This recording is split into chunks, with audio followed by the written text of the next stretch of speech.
We are back at it. Welcome back to another edition of the Pistols Firing Podcast. I'm Carson Cunningham, joined as always by Colby Powell.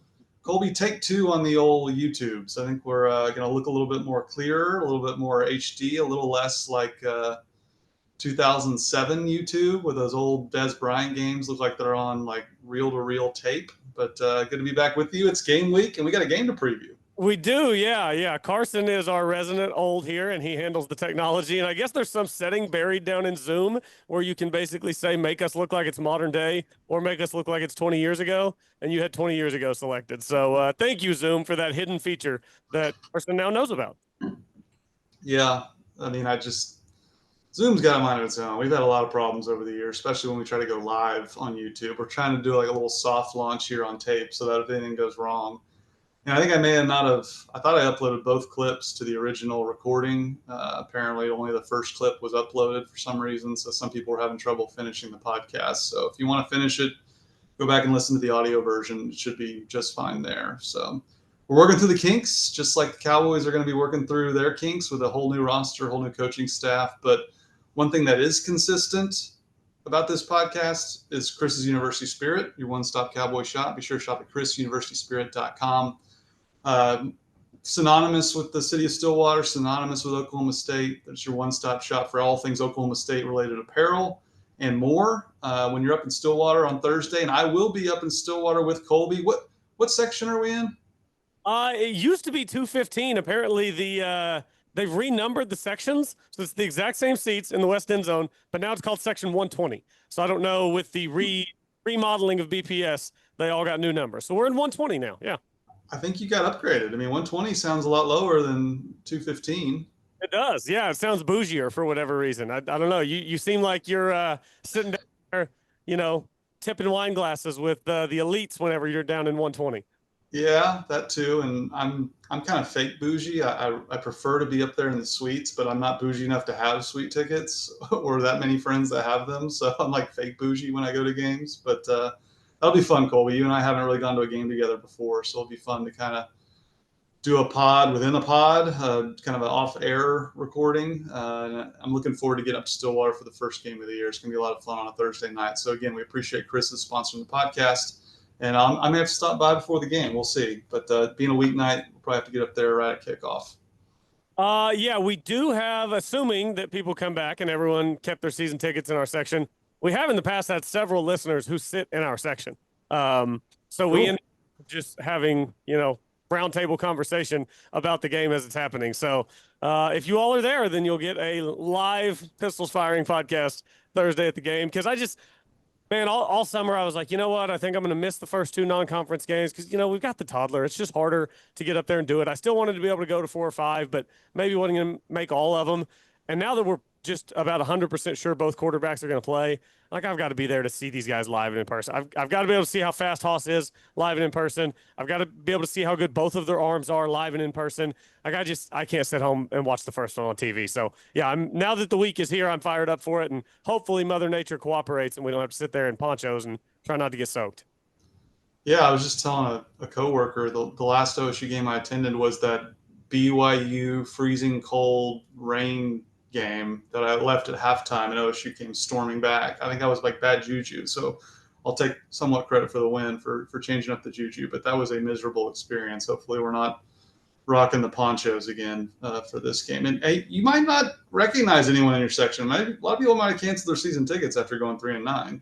It's entirely possible. That BYU game, the reason that was a miserable experience for you is because you left at halftime. The second half of that game, the first and the double overtime, were a lot of fun. That was the 40-34 double overtime game where Oklahoma State was down by like 3 touchdowns at halftime, maybe something crazy. And the stakes in that game were: you win, you go to the Big 12 title game. You lose, you set up another Red River game in the Big 12 title game. The last Big 12 title game before both of those schools depart for the SEC. So the second half and the overtimes of that game, pretty important. And Ollie Gordon cooperated. He did what needed to be done. Yeah, we meant to touch on Ollie kind of emerging there as the RB2 in Miami. Maybe we touch on that at the end of this show. People are finally waking up to him. I mean, he did fall to the 6th round. His measurables were so bad, but we'll get into Ollie here a little bit later. I do have a point to make on him in terms of just how the NFL evaluates players sometimes. I had one more note before we got to the topics that be. Maybe it'll come to me, but we did have some serious news break just a few days ago. Chad Wyberg, the athletic director of Oklahoma State, underwent open heart surgery. Bill Haston, friend of the show, wrote a really good article talking with Chad about that. There were no real warning signs, kind of came out of nowhere and was a really scary situation. And of course, our thoughts are with him and his family. He appears to be doing great, according to Bill and Chad. But man, I mean, just Colby, it's clearly a serious situation, and we're not doctors to speculate. But I mean, it's only human nature for you and I to just think like just how stressful his job's been since he took over. I mean, you throw in NIL with just everything else he's dealt with conference realignment and all that. It's just, that's scary, and just overall just glad he's okay, because that's just a frightening situation. Yeah, and he put out a great statement talking about the support of his family, his wife, people in the administration. Said that he'll be at all the home games this fall and can't wait to get back out there and get after it. But he also said, everybody go get your checkups, because man, you just never know. He went in for apparently a routine checkup. They found some problems and decided open heart surgery was the solution to the problem. So, yeah, the advances in medicine and science are amazing, but you still need to catch some things early. So that was kind of my big thought. Who knows? There are a million factors, I'm sure, that go into something like this. The human body, I don't totally understand it. But yeah, the stress of his job, I can't imagine that that's easy on your body and on your stress levels and things of that nature. So is there a correlation there? Who knows? But yeah, very serious situation with Chad Wyberg. Glad they caught it. Glad everything seemingly went well with the surgery. I mean, if he's, I think it said in the statement his surgery was on August 2nd. Yeah, August 2nd. So that's just what, 3.5 weeks ago? And he's going to be at the home games and supposed to be there Thursday night. So yeah, it seems like everything went well, and that is great news for Chad Wyberg. And he said in his statement too that it's totally reinvigorated him and given him a better appreciation. Instead of being frustrated at the dynamic landscape of collegiate athletics, he's grateful for the position that he has, and stuff like that. Is just, I don't know. I would imagine when you go through something that serious, it can put things in perspective and make you appreciate the good in life more than dwelling on the negative. So yeah. It's just, this is the best way that this story could have been told. So I'm very glad that everything went well, and Chad seems to be on the road to recovery and doing great. Yeah, and I didn't really expect to bring up Taylor Swift in the Travis Kelce podcast, but I did find it interesting. Taylor Swift's father had a heart issue. I'm not sure if he had open heart surgery or just triple bypass, quadruple bypass. I think it was quintuple bypass, which is crazy. And apparently her dad did like a resting stress level test that they can do now, and that's what caught his issue. So maybe that's what Chad went. I don't know, but that's something that I think everyone, myself included, should ask about next time they're getting their checkups and stuff. The tests have come a long way from just waiting for something really bad to happen. So follow up, did you watch that entire podcast? Like, did you sit down and watch the video version? Oh, yeah. It was my wife's Super Bowl. It was like the Chiefs were playing in the actual Super Bowl. She was locked in. I actually enjoyed it. I find her to be really likable and kind of light years smarter than Travis Kelce. I don't really understand. I mean, clearly they like each other. It's kind of cute. They're clearly in love, but she used words that you could tell like Travis had no idea what they meant. To be fair, Travis has taken a few blows to the head, so that's definitely a little bit of a meathead pop star combination. But I didn't catch any of that pod. It was something I wanted to listen to, and I just never got around to it. I've been listening to some audiobooks and fantasy football podcasts, and I just never made it around to the Taylor Swift interview. But I've heard good things, so I think she's learned. She literally didn't know that Josh Allen and Patrick Mahomes didn't play against each other, that they weren't on the field at the same time. Now she was celebrating that they drafted Xavier Worthy. So she's come along really well. So I wonder if she's got him on her fantasy team. I wonder if she's playing fantasy football yet. I don't think she's as sharp as your wife yet. She's got a way to go to get there. My wife. God, we had our auction league. We'll get back on track here shortly, I promise. She's bidding me up on everybody. I wanted Drake London so bad in this league. The other elite wide receivers were getting bid up, and she finally bid me up far enough I had to bail. She bid me up on 3 other guys. One of the other guys, because this is an in-person draft, when we weren't sitting next to each other. We don't want people to think there's any collusion. One of the other guys from across the room, we're bidding against each other for like a third or fourth time in 10 minutes. One of the other guys like, what's going on? I'm like, what is going on? We're like, what's happening here? When on the car ride over, I swear to you, Carson, on the car ride to the draft, she specifically said, I don't want to sabotage each other, so I probably won't go crazy on some people you like Drake London or somebody like that. And then we're in a bidding war, and Drake London goes 20% above value because she's trying to run me up. She doesn't Well, listen. I think she's done her due diligence. There's a reason you both like him. I mean, Zach Robinson's gonna unlock him and Bijan. She does not listen to our podcast, but I know several of her coworkers do. So y'all can tell her that I'm not over it. But you can also tell her that she's the real MVP because she's taking care of kiddo Thursday while I go to the game. So there you go. There you go. Yes. So, well, I screwed up the Brewster ad read last week. Apologies to Brewster and Co. But I'm gonna hand the baton to you so I don't mess it up this week. Carson is passing it over. The Pistols Firing Podcast is brought to you by Brewster Consulting Group. Do any of these sound familiar at your company? Your processes are manual and inefficient with no documentation. Your data reporting takes forever and it is not accurate. You hear all the hype about AI, but you don't know what it actually means for your business. Your projects run over time. They run over budget. If any of those sound familiar to you, talk with your friends at Brewster Consulting Group. They help build organizations that run like well-oiled machines with clear processes, reliable data and reporting, and technology that actually works for you. They have a team of PMP certified project managers and seasoned data engineers who have delivered solutions that are built to last for local clients like Tulsa International Airport and Medify. They've also delivered solutions for large international enterprises like DP World. Even better, they're founded and run by a proud Oklahoma State alum and season ticket holder. I imagine we'll be there on Thursday for the UT Martin game. Please learn more about them at www.brewsterconsulting.com or learn more about their methodologies by connecting with them at Brewster Consulting Group on LinkedIn or YouTube. Again, go support all of the great people who support us that allow Carson and I to continue to take time out of our days on a Monday afternoon to bring you all this great content. And man, it's 3 days away now, Carson. It's football weather outside in late August. It's 67 degrees and raining. I couldn't be more hyped. I'm just got to watch Iowa State and Kansas State on Saturday. That just tickled me just a little bit, getting ready for college football. So it's here. Off season's over. Trying to explain to kids and my wife why Iowa State and Kansas State were playing in Ireland was a chore. Did you come up with? Because I didn't have to give any kind of explanation. What'd you come up with? Money?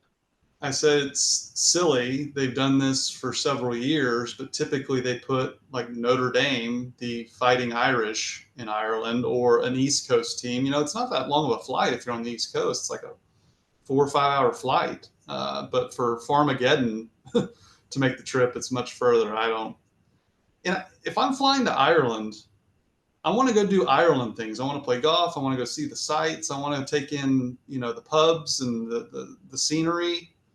I don't want to go to watch my college football team play when I'm in Ireland. It just seems like a waste of a trip. Not that watching college football is a waste, but that's not what I want to go spend my hard-earned money on to go do if I'm flying to Ireland. Yeah, Ireland's way high on my bucket list, mostly for the golf, also for the hiking. The countryside in Ireland's supposed to be spectacular. Mike Gundy was actually asked about the Ireland game and if he would have any interest, and he didn't sound totally interested in it. He made a funny quip about how his wife would probably like to go over in June for the week 0 showdown in late August. But yeah, I don't know. It's a beast of a trip. It's a cool game. I mean, you get the isolation game on the Saturday before college football season. So I think the experience would be cool.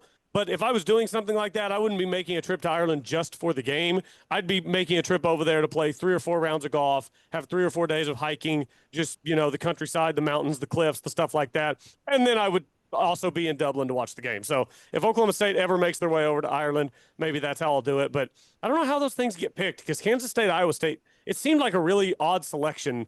Like you said, Georgia Tech and Florida State. Last year, the first sign that Florida State was going to be terrible, that was over there. I think the year before was Notre Dame, and maybe the year before that was Notre Dame. So, yeah, I don't know. The Farmageddon was seemingly an odd choice. A good game, though. Yeah, hand up. I was completely wrong about Rocco Becht. He's turned into a really good college quarterback. I thought he couldn't play dead the first few times I saw him, but he's proven me wrong. Hand up. I can admit when I'm wrong. So That was, for those of you who are not loyal forever diehards, Carson and I had like a 10-minute back and forth after Rocco Becht had a good debut against Oklahoma State a couple years ago. I was like, he can play a little bit. And Carson's like, this guy's terrible. And that was one of my bigger dubs. So, but by the way, shout out Matt Campbell. If he had kicked a field goal to go up by 6 at the end of that game with 2 minutes left on 4th and 3, it would have been a fireable offense. You get to fly commercial home from Dublin. But he didn't do it. He made the right call. You never kick to go up 6, ever.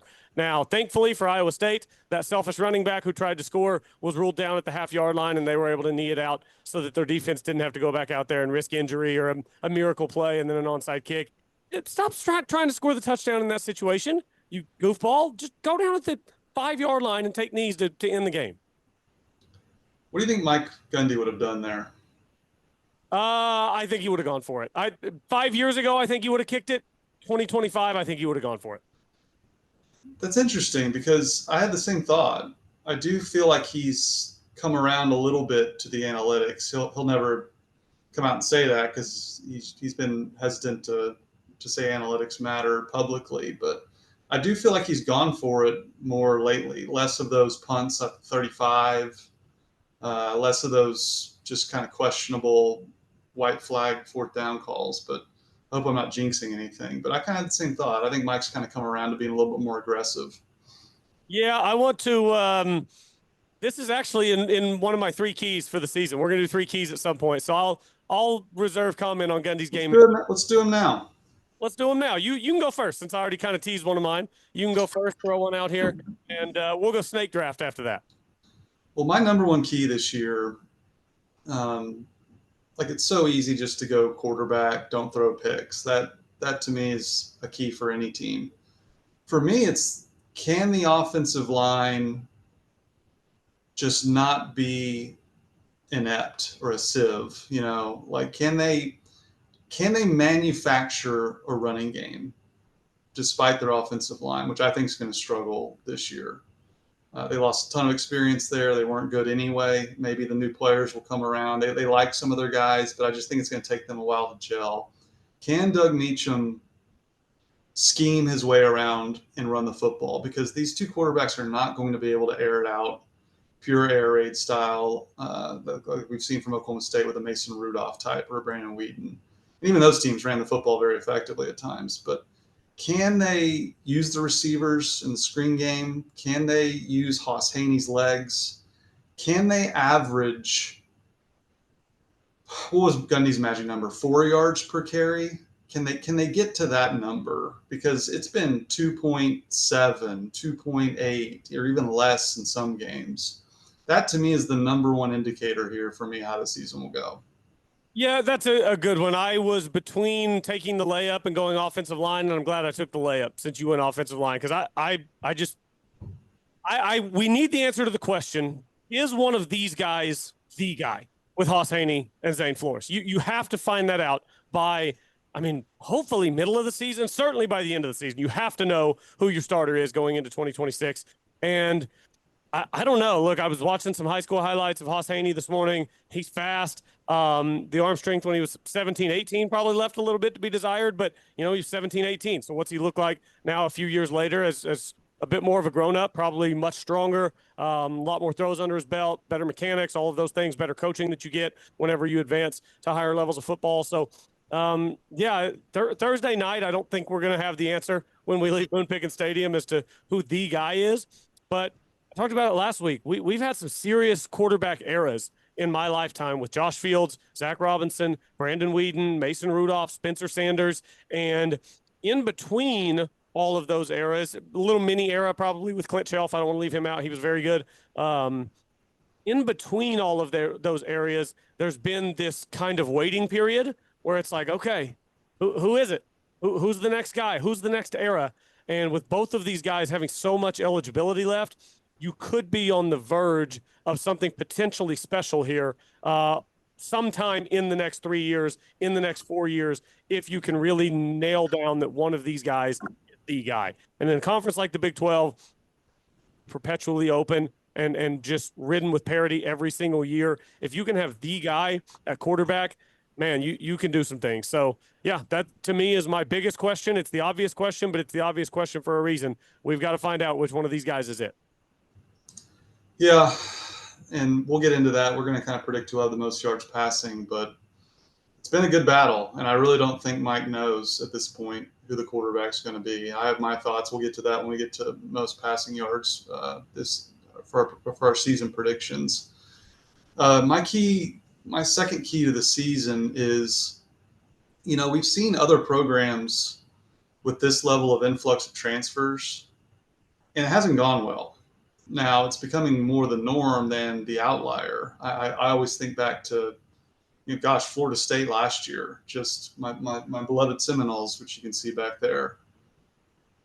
They seemingly did really well in the portal, and it just completely collapsed around them. Now, there's other factors there, certainly. But key number two is, can a roster that's been this overturned, 50 some odd players coming in, can you gel right away? Can you get out of the gate, or is it going to look bad? Do they struggle against UT Martin and then just get destroyed by Oregon, or do they put up a pretty good fight at Oregon? I think that's what's great about this year playing Oregon week 2. You're going to know after game 2 how good you are in terms of, can you compete in the Big 12? I'm not expecting them to go and beat Oregon, of course, but can you give them a fight for a half? Can you give them a fight for the game? Can this amalgamation of a roster that's only had X amount of practices in fall camp have some semblance of a team that's been together 3-4 years, like we've seen over the history of college football? That to me is a key. Can this team gel? Can they have any sort of team chemistry, any sort of leadership when everyone's kind of a new, fresh face? That remains to be seen. I think that's going to tell us a long way on the first 2-3 games of the season, how this season's going to play out, because I have concerns. There's some talent. There's a lot of talent on the defensive side. I'm very bullish on that, but I don't know. I've just seen too many cases recently where you revamp your roster with transfers, and they're transfers for a reason, and it just kind of a dud of a year. That's key number 2 for me. Yeah, that's a reasonable concern. There's a good story up on PFP right now by Tyler Waldrop talking about, Gundy quoting about Cowboy culture and all the transfers, and what does that look like now when you don't have 3rd, 4th, 5th year guys in the program, and how do you build that culture? There's some player quotes in there about trying to build that culture, and maybe it's not totally locked in yet, but Gundy says he feels good. The players have said that Mike Gundy is speaking to the team a lot more because he needs more of the team to get to know him. These aren't guys who've been around. These aren't guys who really know Mike Gundy. So he's been, I think, more forward-facing with the team. I think that's a really good thing. Mike Gundy in general has been more forward-facing. I've been hearing more things about him doing, more fundraisers and just being out front and kind of being the head man and the representative of the university and doing that for his team as well. And your point about Oregon is well taken, because there's a big difference between going to Eugene in week 2 and losing 56-7 and going up there and being respectable, and maybe you fall 38-27, 41-24, but it's competitive for a while. There's a really big difference in all those things. They'll be breaking in a new quarterback. Dylan Gabriel, obviously now has moved on to the NFL. So yeah, I think that'll be a big measuring stick for Oklahoma State in week 2. My next one, Carson, is, can the defense operate at a functional level to be 2021? It'd be great. It'd be great if we replicated the best defense in school history with the best defensive coordinator in school history. I don't think this team will be that. I don't think Todd Grantham is that. But can you operate at a functional level, which would be a far cry from what we saw a year ago under Brian Nardo? Year 1 under Brian Nardo was okay. It wasn't great, but it was good enough. 2023, it's like all around the board, it was good enough to achieve the absolute maximum that team could achieve in 2023. And then last year, it all fell apart, and it fell apart on the defensive side in a big way. You bring a coordinator in to run a 3-man front. You don't think you have the personnel, so you force him to run a 4-man front. And there were guys out of position all year. The Kendall Daniels experiments just never seemed to work. That one half, the second half of that BYU game we talked about, seemed to be the one time in 4 years that Kendall Daniels was put in the appropriate place. It was for a half. He was in the right spot at the right time every time for a half in 4 years. Other than that, it seemed like they just couldn't figure out exactly how to use him and maximize his skill set. But the defense needs to operate at a functional level. There can't be guys running wide open down the field. You can't be having opposing running backs getting 8 yards down the field every play before they're touched when it looks like you're having trouble even getting a yard before Ollie Gordon's getting smoked. It just needs to look different defensively. You've got to be able to get some pressure. Been mediocre in pressuring the quarterback the last few years. You've got to be able to get some tackles for loss. You've got to be able to just speed up the opposing quarterback. And you and I talked about it a lot last week. If the secondary can hold up, if those guys are good on the back end and can hold up for an extra second or two, that can allow you to bring an extra pass rusher, which can heat the opposing quarterback up, and it can just make things more difficult for the opposing offense. So the defense is a really big one for me. I know everybody wants to talk about quarterbacks and, is it Freddie Brock? Is it Caleb Hicks? Is Sessi still going to mix in some? Trent Howland, those guys who've been around. Rodney Fields, I think he's got the juice. The receivers, the O-line, those are all fun conversations. But you've got to be – this isn't 2009. This isn't 2015 Big 12 football. You've got to be able to slow some people down. We saw it in a very physical 24-21 game with Kansas State and Iowa State on Saturday. Your defense needs to be able to operate at a functional level. So that, to me, is a big, big key for Oklahoma State this year. Yeah, I'll go along with that. My third key is the defense, and it's on paper the chaos factor of Todd Grantham I really, really like. Oklahoma State's best defenses have been chaos creators, turnover machines. 2011 defense led the nation in turnovers. I think that's the model for an Oklahoma State defense. You're never going to just line up our dudes versus your dudes and force a ton of 3 and outs. That's just, they don't recruit at that level to do that. And while it's encouraging that I continue to hear the defensive line looks different than they ever have before at Oklahoma State, certainly under Mike Gundy. Maybe Pat Jones had some defensive lines for the olds. I don't mean to discredit those 80s defenses, but can the chaos factor mitigate a lot of that turnover I spoke of, all these new players? And that to me is, can they get home with that chaos? Or is it going to be a situation where they're giving up the most chunk plays in the country? Are they giving up those deep balls in the secondary when guys are out of position? And what's their identity? Like, the chaos factor is certainly an identity, but what's their base formation? That's what killed Brian Nardo. He came in to run a 3-3-5, and they didn't have the personnel to run 4-down linemen or to run that scheme with 3-down linemen. They had to go to the 4-man front, and just was never comfortable for Brian Nardo, and we saw the results. So I love the aggression. I love the mindset of Todd Grantham and his staffers and his defense. But what's that going to look like? What's their base front? Does that work against the offenses they're facing? And can they get home with that chaos? Or is the chaos going to be, when we look at the box score after the game, the amount of yards and points they gave up? Yeah, and they'll look, there are not too many absolute juggernauts like top 10 teams in the country on the schedule. You've got one in week 2 in Eugene, but there will be good offenses on this schedule that you'll have to deal with in the Big 12, and offenses who can move you around potentially at the line of scrimmage. So, that's a big, big factor. And my other one, my third key to the season is, will Mike Gundy pull the right levers in the fourth quarter to win close games? We know Oklahoma State is not one of these teams. This is not 2019 LSU that's going out here beating great teams by an average of 25 points a game. You've got to win the close ones. I went back and looked at 21 and 23, the 2 years when Oklahoma State made the title game, to see where the close games were at. And 21 was absolutely wild. All 3 of your non-conference games, you beat Missouri State by 7, Tulsa by 5, Boise State by 1. You come in, open conference play with an 11-point win at home over K-State. You beat Baylor by 10. Later in the season, you get a 4-point win over OU and a 2-point win over Notre Dame. You're winning the close ones.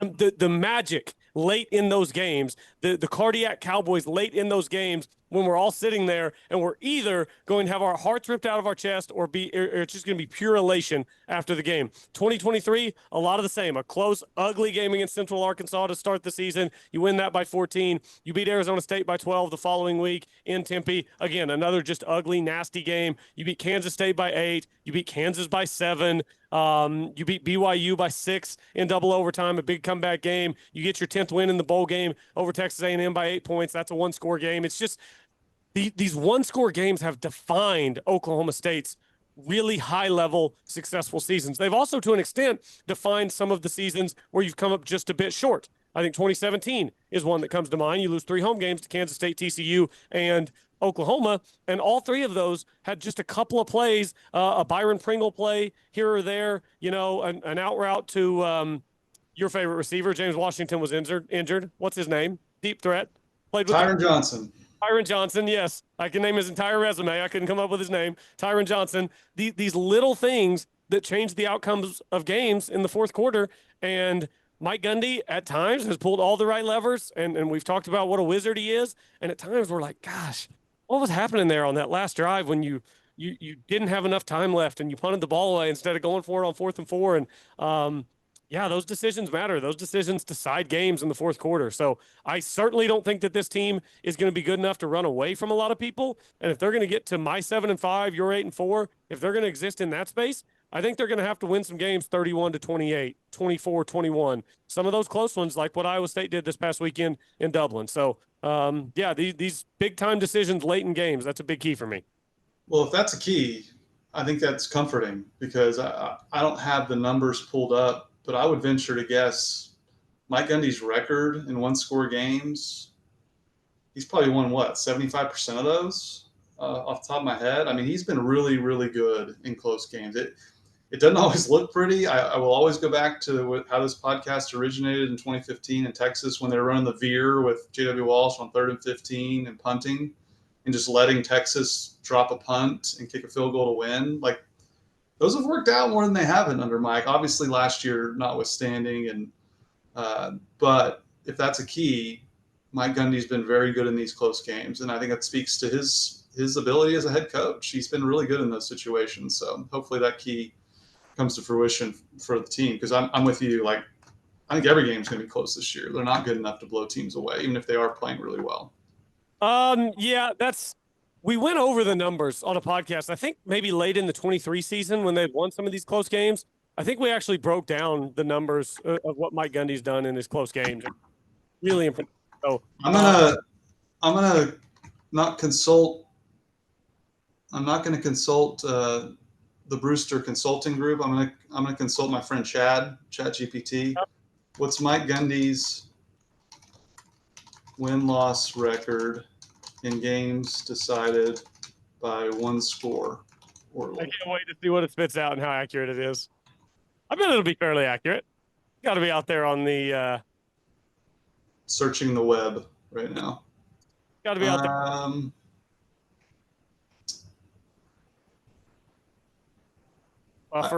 Buffering. It says he couldn't find specific figures for his win-loss record decided by one score, 7 points or less. But I did come across one related nugget. In games against Kansas State during Gundy's tenure, 7 of his 10 wins have been one-score affairs. So that's how he's beaten Kansas State a lot. And then it tells me to go do all the research myself. So Chad's not perfect. Maybe I should hire Brewster for this endeavor. Yeah, Brewster, look it up. Let us know. Let us know Thursday. Your season ticket.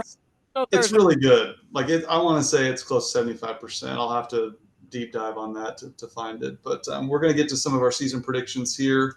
But first, let's hear from Wolf Corporation. Hey, Cowboy fans looking to sell or lease your commercial property, turn to Wolf Corporation. That's WULF,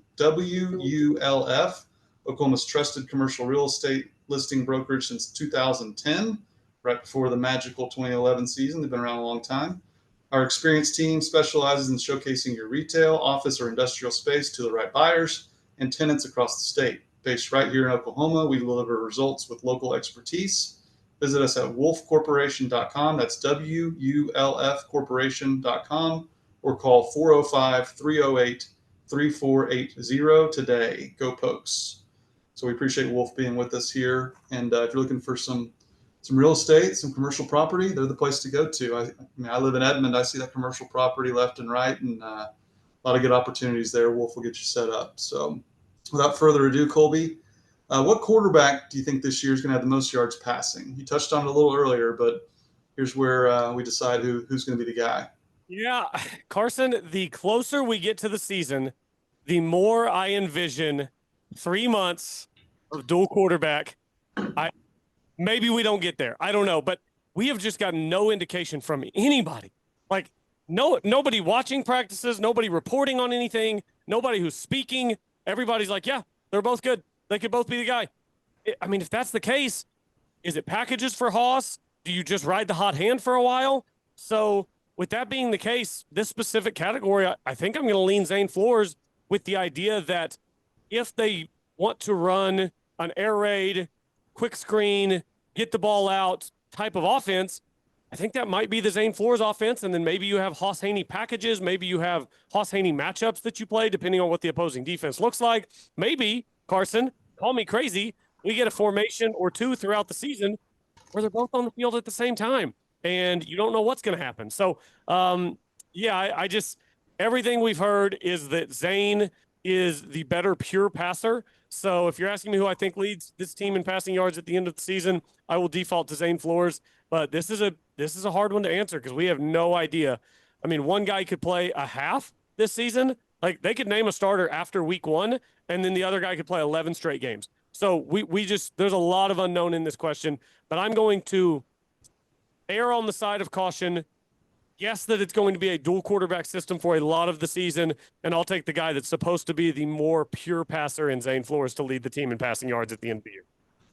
I kind of like that. And to your point about two quarterbacks, I've been asking for this definitely since this podcast, probably even before, of why don't teams, when they have a situation like this with two quarterbacks, especially one that can run like Haas Haney, put him out in the slot, throw him the ball on a wide receiver screen, and then or a lateral, I guess it would be, for have him throw it down the field. Like, we've seen it a little in lower levels. You haven't really seen a Power 4 school do it. And I would love to see Oklahoma State be the first to do it. So I would love that. But I do think it's going to be Haas Haney to start. And I'm kind of like, he just reminds me so much. And I'm not saying he's going to be Baker Mayfield, Haas Haney, but they're so similar in their size. Obviously, Haas is faster, but Baker was plenty mobile coming out of high school and in college. I kind of go back to Baker Mayfield's freshman year at Texas Tech. He played 8 games and threw 9 interceptions. He really struggled with interceptions. That's why I didn't think he would do that well at Oklahoma, certainly not play over Trevor Knight. And that turned out to be just one of the worst predictions ever. I think I went on Channel 5 saying, this guy's not going to be the quarterback. He throws too many interceptions. And then he turns into one of the greatest college quarterbacks of all time. I need to start bringing up my wins. I keep bringing up my L's on my takes. But I do wonder if anyone's giving enough credit to the fact that how long Flores has been in Stillwater and been in the college game as opposed to Haas Haney. I know the extra year is just 1 year, but I do wonder that. And I do wonder if Haas Haney might struggle with some interceptions. I have heard that that's probably been more the case with him in fall camp than Flores, which would give Flores the advantage. So I kind of see the season playing out where Haney's the guy to start. And if they go to Oregon, throw some picks in conference play, I think they make that transition to Flores. It's kind of how I see this playing out. So I'm actually going to go Flores too, which I didn't see coming from you. I think the easy prediction right now is to say Haas Haney because that's where all the signs are pointing to with all the factors we've discussed. But I do kind of wonder about Haney's unpredictability coming back to bite him in this quarterback competition. That's kind of where I'm leaning today. And I could be wrong. And Haas Haney's not Baker Mayfield. He's a different player, different person. But that stuck out in my mind. That 2013 year, Baker was a freshman he played 8 games, got hurt, but he had 12 touchdown passes to 9 picks. And then he went 36-7, 40-8, 43-6. So if Haas Haney can do that, I'll be really happy. Yeah, I cannot imagine that he has an arm anything close to what Baker's arm was and is. I mean, Baker's got a rocket of an arm. If Haas has a bigger arm than I think he might, again, I watched some of his high school highlights this morning. It's so hard to judge, right? He's a high schooler, but it's kind of the last thing I have to go on. He hasn't attempted a forward pass at the collegiate level. So just the unknown with both of these guys is why I'm so looking forward to Thursday.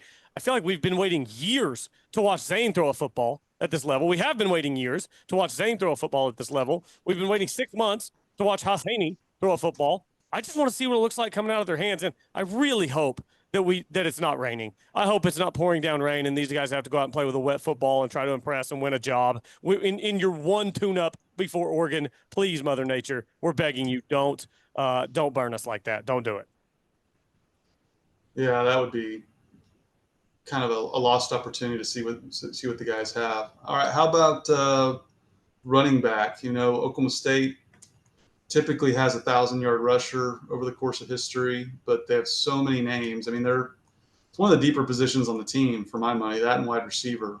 But you got Caleb Hicks, you got Sessi, you got Rodney Fields, you got freshman DJ Duggar, Trent Howland, and Freddie Brock, kind of the headliners there. Freddie Brock's had a ton of carries. I had the stat wrong for him, too. He had like over 700 carries dating back to high school, Freddie Brock did, and that doesn't have a fumble on his resume. I think Mike Gundy will like that. But we both really like Rodney. He's up to 195, so he's on the smallish side, but he's obviously been embodied by glass. But I really like Caleb Hicks as well. So which running back do you think will lead the way? I narrowed it down to what I think will be the top three in the rotation, which is Caleb Hicks, Freddie Brock, and Rodney Fields, in no particular order, because I don't know exactly how they're going to deploy those guys. It's so hard for me. I've seen very little of Caleb Hicks and Freddie Brock. I've seen them mostly in highlights. I mean, I sat there in person last year and watched Rodney Fields, and his acceleration and his burst, I don't know about his top line speed. Again, we talked a little bit about Tatum Bell last week. I don't know if that top line speed is there, the long speed. But, man, that burst to get through that first opening with an offensive line that I think there will be some question marks. I think you're going to have a hard time keeping Rodney Fields off the field.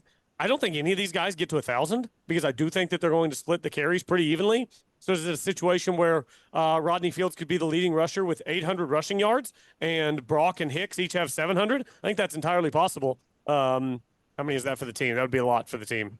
I don't know. Off the top of my head, it depends if Haas is stealing some in there too. I won't try to do the math on the fly. But, yeah, I think with less than 1,000 yards, I think Rodney Fields can still be the leading rusher on this team. And I think he's a really talented player, and I think the more they see from him, the harder it's going to be to keep him off the field. Now, Freddie Brock is the big unknown. Hicks was a big-time recruit, didn't make it in Norman, so we'll see. But I love Rodney Fields. I keep saying I think he's got the juice, Carson. He's got some juice in those legs.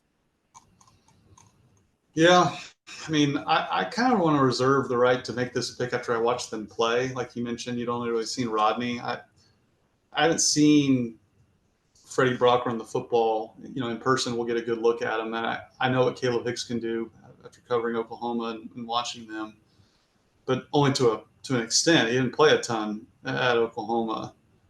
But for me, it's going to come down to the eyeball test. I always bring up watching Kendall Hunter up in Nebraska, up in Lincoln. I covered that game as a student for the Ocali.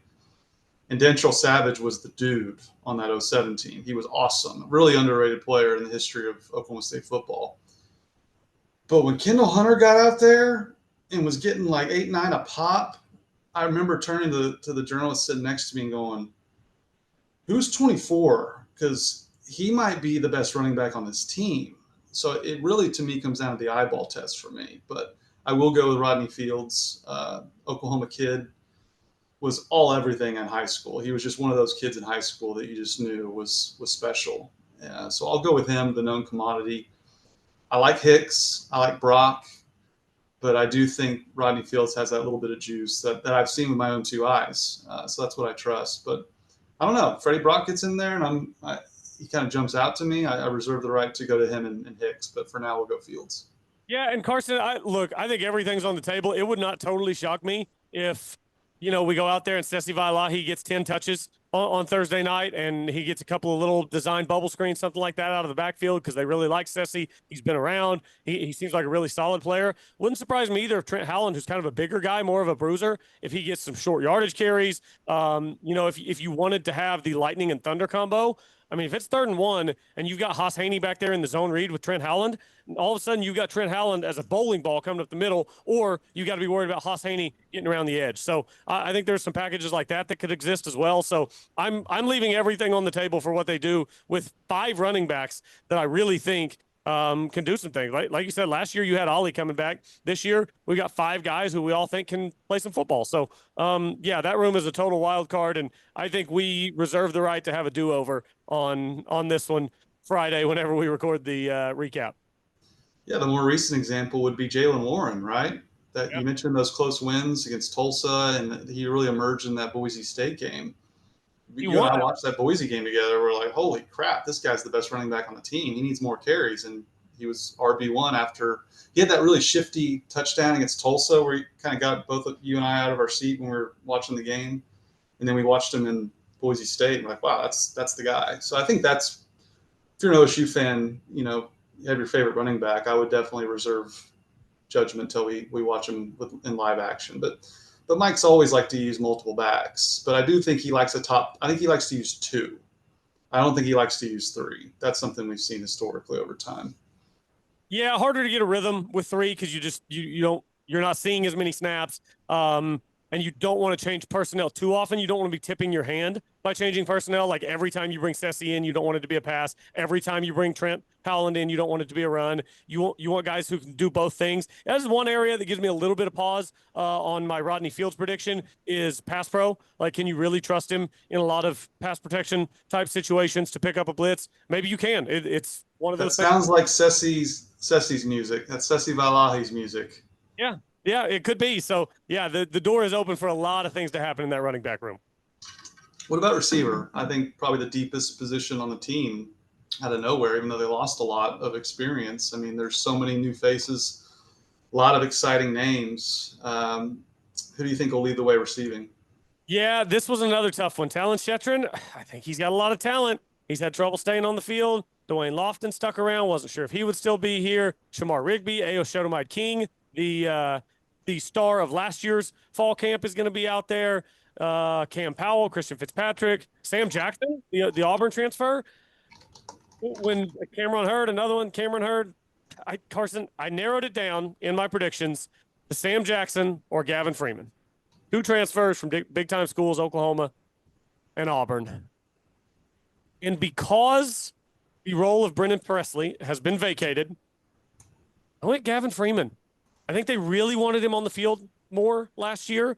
I think Mike Gundy really likes that role that he can play. And I think we can see him come out there and be the new Brennan Presley. Will he be as good as Brennan Presley? I don't know that I can say that. Brennan Presley is one of the best in school history at that position. I can't put Gavin Freeman at that level. But, they call him G Freaky. Get the ball in his hands and see what he can do. I also think that this Doug Meacham offense could lend itself to that skill set. Using the passing game as the extension of the running game, getting the ball out of your hands quickly, getting it on the edge to Gavin Freeman, and letting him go pick up 8 yards, 12 yards, 16 yards, depending on how quickly he can get the corner. So I struggled with this one because there's a lot of unproven, talented guys in that room, but I ended up going Gavin Freeman because I'm pretty confident he's going to get playing time, and I think that this offense will suit what his skill level should be. Yeah, I mean, there's no wrong answers on this one. I mean, you can bring up names that I like that weren't even like on my top two, like Sam Jackson. There's generally a lot of buzz. The Lloyd kid's just a pure track, blazing speed type of guy. Jalen Lloyd, that is. But the two names that really excite me the most are Christian Fitzpatrick. He's a redshirt senior, 6'4", 220, has that prototypical look of an ex receiver. Dude. But the guy that excites me the most is Terrell Davis at a UCO. And you don't hear the name UCO and things that get me excited about. The ghosts of Seymour Shaw and also Poe guy come to mind transferring there. But this kid didn't play high school till his senior year at Choctaw. And if I encourage everyone listening to this, go pull up Terrell Davis's film, because I'm not a film junkie, but I like to pull it up to get a feel for a type of player. This kid looks like what would be a good NFL comp. I mean, like freaking Jalen Waddle, he's just all over the field making circus catches and really fast. He just looks like a target commander to me. I wish I had the advanced analytics on these guys to see like yards per route run. You're a big fantasy football guy like I am. I think that's a huge indicator on what type of receiver a player is, what level of receiver. I bet his yards per route run at UCO was just off the charts, effective and efficiency wise. But I think those two guys to me will emerge as kind of the top two targets, along with Gavin Freeman. I think Freeman will be right there. Lloyd and Jackson, more the burner types, going for those deep shots that Meacham likes. I think they'll hit some of those. But as far as week in, week out, commanding the most targets, I'll go with Terrell Davis. I love what I see. He gets me really excited about the receiving core. And Fitzpatrick, I think, will be kind of that X, that outside guy, the Tay Martin type. But I do think Davis can be the Brennan Presley kind of engine of the receiver room. Yeah, an interesting guy. I gave a quick Google to see like some NFL receivers that are comparable size to Terrell Davis, who's 6'1", 195. Chris Olave is 6'1", 190. I think he could be similar body type, similar skill set to a guy like Chris Olave. Hopefully, Haas Haney or Zane Flores will be better than whatever quarterbacks are throwing passes for the New Orleans Saints this year, which I know that might sound like a joke to some of you. They've got Tyler Shuck and Spencer Rattler. So Zane Flores or Haas Haney could absolutely be better than those guys. So, yeah, this is another one that is totally wide open. And, again, Friday we're going to have to go back through these and just see, like, I mean, I picked Gavin Freeman. What if he comes out and he's like, 12% route participation, and Terrell Davis is 90% route participation, something like that, or Dwayne Lofton, a guy who's been around. What if he goes out there and has 6 for 90 and a touchdown on Thursday? There's a lot of guys in this room, a lot of mouths to feed, and again, the forgotten talent is Talon Shetron because he's been around for so long, and the flashes have been there. The West Virginia game 2 years ago, like the flashes have been amazing, but there's just been no consistency because he's been hurt, and that's obviously far out of his control, but it makes him a certainly difficult prospect to analyze. So funny you said that. I was just staring at Talon Shetron on the roster and saying, we haven't mentioned him and Dwayne Lofton. You brought both of them up. It could very easily be those two. That's how deep the receiver room is. They really like Lofton, the staff does. And I think they were really kind of crushed that he wasn't able to play last year. So those are two guys to watch out for too. So kind of like the running backs, we'll have to see. We don't have a depth chart. We don't have a depth chart to go off of, but we'll have a much clearer picture after Thursday night. The over-under win total you got listed here is 7.5. You going over or under? So this is not the Vegas win total. The Vegas win total is 5.5, but I wanted to really put our feet to the fire since we did our prediction. Okay. I went 7. You went 8. So I wanted to really put our feet to the fire, see if either one of us are ready to reassess. On 7.5, I have to take the under with the knowledge that I have, because I'm hoping that one of these quarterbacks is the guy, but I don't know. I'm hoping that Grantham reinvigorates this defense, but I don't know. Some of the concerns that you brought up, the mass amount of transfers coming in, does it all gel and work in year one?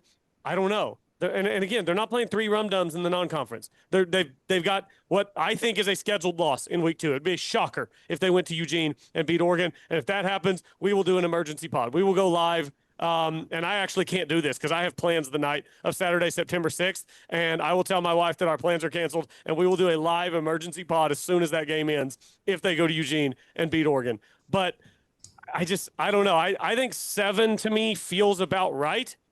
If you made me choose 6 or 8, I think because of all the unknowns, I would go 6. So yeah, I'm kind of falling right in the middle with this team, and I'm still gonna sit on that under and hang out at 7. Yeah, I'm going under too. I mean, just going back and look at the schedule, like you could make a case that 7-5 is like ceiling based on all the unknown factors with everything we've discussed. 8 was a little too bullish for my liking. I think 7-5 is just about right. To say over, you got to go out on a pretty big limb. So I'll go under on that. Just too many unknowns. Don't know enough about the quarterbacks to go 8. But 7-5 would be a good year, especially with that stretch they have to close. With Iowa State looks really good. You end with them at home. That to me is a big swing game on the win total. So I'll go under. Yeah, and there's a big chance that Baylor is better than we're giving them credit for. Baylor has the 4th best Vegas odds to win the conference. So the Vegas odds to win the Big 12, Texas Tech, Utah, Arizona State, Baylor, Iowa State, Kansas State. Those are your top 6 to win the conference. So, yeah, Baylor as your conference opener. Gundy has struggled in conference openers. I mean, if you take that first loss in conference to Baylor and you're sitting there at 2-2, 0-1 in conference, I don't think any of us are going to be feeling really great at that moment. So, yeah, hopefully you can get off to a good start because those last 4 or 5 conference games are going to be tough. Yeah, it'll be tough for sure, but we're both going under there. Where do they finish in the Big 12? I mean, I think one loss will shoot you way down or up, the standings either way. It's going to be, I think there's going to be a lot of ties. Is the shortest way to say it. Yeah, let's break it down into tiers. Like, if I had to pick a spot where Oklahoma State finishes, I think they'll finish somewhere in like the 8 to 11 range in the conference, depending on whether they win one or two close ones or lose one or two close ones against a Baylor, against a Texas Tech, against an Iowa State. So I think somewhere in the 8 to 11 range in conference, and I think 7 and 5 would probably put them kind of right in that 8, 9, 10 range. I don't think that they'll be able, just from a talent perspective, knowing who your quarterback perspective is, they're going to be behind all those teams that I just mentioned. I think Kansas, BYU, TCU, they're kind of hovering right around those teams, a tier below kind of the Iowa State and Kansas States. Yeah, I like that. I think the 8 to 11 range is good. I'll go 8 just because of the Mike Gundy factor. I think he's just a better coach than virtually everyone in the league, other than Matt Campbell, Kyle Whittingham certainly belong in that discussion, and Kenny Dillingham too. I mean, he's done a really good job at Arizona State. So I always like to lean on head coaches when going through the standings. I can confidently say OSU's better than West Virginia, Cincinnati, Arizona. I think they're better than Colorado. I mean, Shadur's not there. Travis Hunter's not there. The lack of depth they have across the board, I think, will show itself with them. And then it just comes down to, the BYU, Houston's, Kansas of the world, and TCU's. Historically, Oklahoma State's been better than those schools, but it's anyone's guess at this point. I think it's going to be a complete quagmire, more unpredictable than the Big 12's ever been, and it's been the most unpredictable conference in the country. So with that said, who's your title game and who you got winning? Yeah, in the title game, I've got Utah over Iowa State. So I don't know how many people are familiar with the kid that Utah got to transfer in to play quarterback. Devin Dampier, last year at New Mexico, 58% of his passes, almost 2,800 yards. He had 12 touchdowns, 12 interceptions. So doesn't jump off the page at you, right? Until you scroll down and you look at his rushing numbers. And this is where he is going to drive defensive coordinators crazy and where he is going to put Utah on his back throughout the season. He ran the ball last year 155 times for 1,166 yards. That's an average of 7.5 yards per carry. Remember, sacks in college football count against your rushing total. Unlike the NFL, they count against your individual rushing total. 155 for 1,166, 7.5 yards a rush, 19 touchdowns on the ground. He had a long run of 85 yards. He can move. He's a great runner. He can see the field. Devin Dampier is his name out at Utah. He's got a chance to come in and alongside Sam Leavitt be the first, second best quarterback in the conference. If he can do this against a higher level of competition, I think he can. I think fast at New Mexico is still going to be fast at Utah. I have a ton of respect for Kyle Whittingham. He and Mike Gundy both coming off really down years.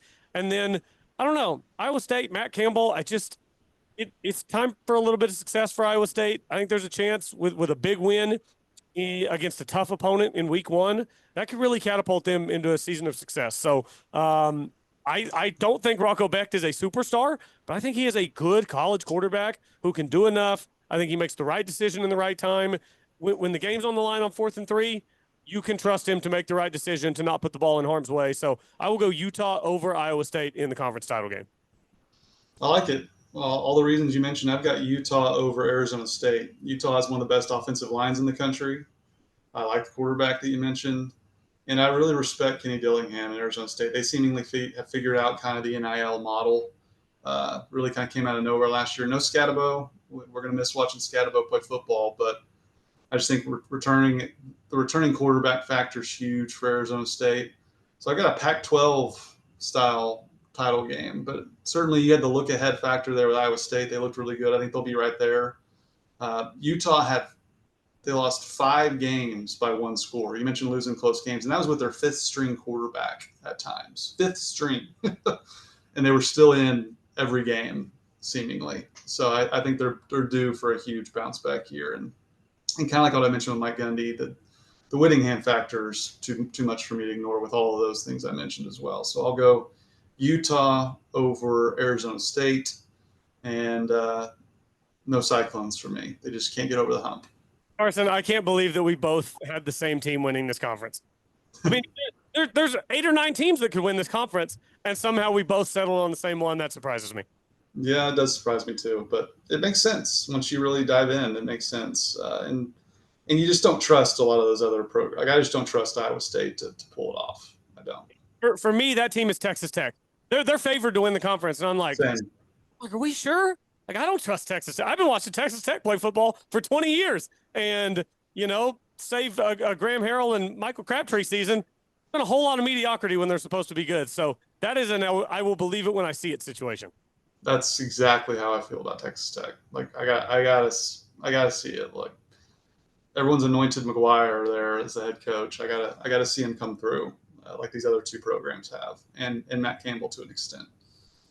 National champion, I don't have any idea who you got. I mean, number one, I don't care nearly as much about this category as the one we just discussed. College football is becoming more and more regional, and quite frankly, that's fine with me. Like, let's do the Big 12, baby. I love the Big 12. I'm going to love this college football season. Nationally, I will go with a rematch of one of last year's semifinals. I do think that if any little bit of this hype is real, if DNA is a thing, and science seems to think DNA is a thing, genetics matter, Arch Manning should be better than Quinn Ewers. Give me Texas over Ohio State. I just, Georgia has a totally unproven kid at quarterback. I don't think Clemson is going to be good enough. I don't think that they can get back to those powers that they once upon a time had. Alabama, they're still in the post-Nick Saban era trying to figure it out. The only two really, programs that I think are on totally solid footing are Texas and Ohio State. So give me those two in a rematch of last year's semi with a different winner this time. Did you know Penn State only got 2 less first place votes than Texas? That is wild. Penn State is the Minnesota Timberwolves. They had an easy path to the semifinals, and so people think they're good. The T-Wolves beat the Lakers without a center, and the Warriors without Steph, so people think they're good. I'm sorry, the Penn State's not winning the national title. That's one thing I'm very confident in, is that Penn State's not winning the national title. They have Jim Knowles. Ever. Penn State's never winning the national title. I wanted to pick them for Jim Knowles, but I can't do it. I've been beating the drum that Penn State's overrated every single year on name brand alone, so I can't pick them. And I can't pick Texas. And look, Arch Manning did surprise me. When he got in the game last year, I was impressed. I thought he was mostly, anointed based on his name and family more than the product in his high school film and all of those things. But he did impress me. But I'll probably just pick Ohio State. And I know they lost a ton off their team, but just, they've reloaded. They've recruited really well. They got the best player in the country for my money. That receiver's out of this world good. So I'll pick the best player and the team that's done it the most. Jeremiah Smith, that would be. He was anointed as the GOAT when he was 17, and now he's 19, and everybody's like, oh, yeah, he's the GOAT. So, yeah, how does that even happen? These kids so young come out, and it's dude could be in the NFL at 17. I don't understand how that happens, but good for him. Unbelievable. Yeah, Braylon Allen, I think, ran for Wisconsin for 1,000 yards at age 17. That's crazy. It's insane. It's absolutely wild. Well, Colby, I think that'll do it. I will, next time I'll see you in person, we'll be at the game together. Can't wait. Yeah, I'm looking forward to it. We've never been to a game together. We've watched games together, and hopefully this one goes better than those, because we seem to have some sort of doom factor that surrounds us when we get together to watch a game. Oklahoma State, and it's not even Oklahoma State doesn't lose close games when we watch together. We watch these Kansas State drubbings together. So hopefully UT Martin's a little kinder to us. It was Kansas. They got destroyed by Kansas of all teams that one time we watched. But hey, we started off with a bang. The Boise State win with Jalen Warren, and then it's been just blowout city ever since. Hopefully it's different. Hopefully it's UT Martin's getting blown out. That would be ideal. That would be ideal. Score prediction for Thursday night, a 22-point line before we get out of here. It's probably somewhere in that neighborhood. I'll go 45-20 Oklahoma State. Yeah, I was thinking 42-13. Okay. Comfortable. Yeah, UT Martin, they won 9 games last year, but they don't play a competitive. Well, and I think they're going to play a lot of guys, and a lot of guys battling for positions that are still. I think positions are still kind of up in the air at this point. I think they know they're 1 and 2 deep, but I think until these coaches see these guys on the field and in real live action, they're not going to know who they trust and want to play more. So I do think that when they put in the backups, it's not going to be quite the same situation that we've seen in typical college football. Yep. Okay. Sounds good. Do you need to get back to work, or do you have time to make your 30-second Ollie Gordon point that you teased an hour ago? I got time. So Ollie Gordon has emerged as RB2 behind Devon Achane and he's basically beating out Jalen Wright at this point. And it's just so perfect that he's beating out Jalen Wright, who looks the part, tested really well at the combine, has all the measurables, has all the things on paper that look great. You juxtapose that versus what Ollie Gordon did on the football field at Oklahoma State. Tested poorly. He was expected to test poorly, but did even worse than I think they thought he would. And it's just a great lesson on football being a skill and a sport that you play on a field, and the measurables go out the window when I have the football in my hand and I've got a dude running after me, because Ollie Gordon never gets caught. He has breakaway touchdown ability that we saw time and time again at Oklahoma State. And I just think the NFL sometimes needs to throw out the analytics and the combine stats. And I do think he was dinged a lot for the offensive line play. That would concern me in Miami. Their offensive line struggled last year. But it's just so perfect that Ollie Gordon's beating out one of the guys who tested well. And give me the football player over the guy that runs well in shorts every single time. And he's already just run circles around Jalen Wright, which I think you and I, if we had discussed this in great depth the day he was drafted, would have predicted he'd beat out Jalen Wright. That guy's never done anything for me. So really encouraging to see. And I think he'll steal some goal line work. Devon Achane is not a goal line back. He can certainly score down there, but I kind of think he'll carve out an early role at the goal line. So if you're doing your fantasy football draft, he's worth a late round pick for sure, especially if you draft Devon Achane. Yeah, as you were talking about Jalen Wright and how well he measured, I knew your ultimate point was going to be, but Ollie Gordon's a football player. And Ollie Gordon is a football player. And Devon Achane's dealing with a calf issue right now, a calf strain that their head coach, Mike McDaniel, said could last days to weeks, which is a really big difference. Like, I'm more excited for college football to start in days than I was when it was going to start in weeks. So, yeah, Ollie, there's a chance, Carson, that 10 days from now, 2 weeks from now, he could be RB1 on opening day if Devon Achane's hurt. Jalen Wright is dealing with a lower body injury. So, I mean, he could just be RB1. He could get 20 touches as a rookie in game one right out of the gate because of injuries. When he walked into that room, it was Devon Achane, Jalen Wright, and Alexander Madison above him. Madison's already out for the season. Calf strain for Devon Achane. Jalen Wright's dealing with something in the lower body, and Ollie was maybe going to beat him out anyway for the RB2 job. He could be RB1 in Miami opening night. Also, we will know by 3 o'clock tomorrow whether Brennan Presley is a Ram or whether someone else will pick him up. Rams have kind of a not a loaded receiver room, but deep with guys who can do it at that level, so they might not get him, but somebody else will claim him. He balled out in the preseason, so I'm really rooting for Brennan, and I hope it's in L.A. because McVay, better than anybody, can maximize somebody with his talents. Yeah, he led him in receiving and rushing in the preseason. Or was that the last game I saw? The last game. He had... Yeah, it had to be the game. Brennan's been balling out. I think I don't think they're going to let him go. They'll at least put him on the practice squad. Or does that open him up for other teams to claim him? Yep, he can be claimed off the practice squad if they put him. So yeah, and Ollie can catch passes. Like, he's got a workhorse type of profile to command those high value touches in an offense. So his stock is on the firm upswing. So that'll be fun to watch on NFL Sundays if he gets an opportunity, and I think he will. So. Yep. Absolutely. Exciting stuff, Colby. We'll get back with you after the game, and looking forward to joining you. Thanks again for the invite. Yeah, looking forward to it. Should be a lot of fun. We'll be back Friday to recap, and we'll have some football to talk about. It won't be any more guessing games. So appreciate everyone for listening. Have a great game week. As always, go Pokes.